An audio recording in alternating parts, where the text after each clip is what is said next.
লুঠের রাজত্বের শেষ ঘণ্টা। দেশের অর্থ লুটের মহোৎসবের অবসান ঘটাতে মাঠে নেমেছে সরকার।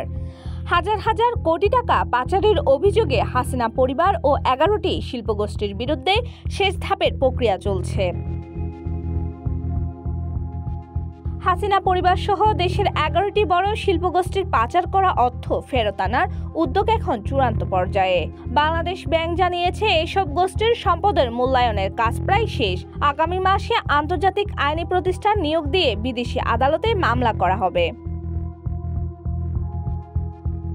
অর্থ পাচার ও সম্পদ লুটের অভিযোগে এসআলম, বেক্সিমকো, নাবিল, সামিট, ওরিয়ন, জ্যামকন, নাসা, বসুন্ধরা, সিকদার ও আরামিড গ্রুপের নাম উঠে এসেছে তদন্তে। এই গ্রুপগুলোর হাত ধরে দেশ থেকে বিপুল অঙ্কের অর্থ পাচার হয়েছে বলে অভিযোগ রয়েছে। পাচার হওয়া অর্থ ফেরত আনতে সিআইডি, এনবিআর ও দুদক সম্মিলিতভাবে কাজ করছে। তাদের নেতৃত্বে রয়েছে আর্থিক গোয়েন্দা সংস্থা BFIU.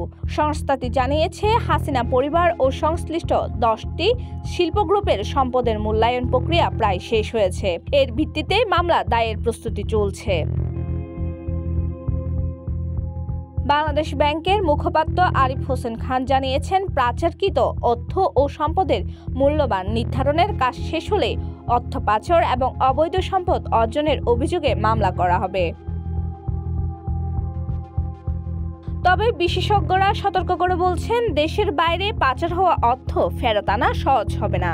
Bangladesh institute of bank ম্যানেজমেন্টের সাবেক মহাপরিচালক ডক্টর তৌফিক আহমেদ চৌধুরী মন্তব্য করেছেন, জনপ্রিয়তার জন্য তাড়াহুড়া না করে পূর্ণ তদন্তের মাধ্যমে মামলা করা উচিত। প্রয়োজনে সমঝোতার পথেও অগ্রসর হওয়া যেতে পারে। Desk report, citizen news, Chittagong.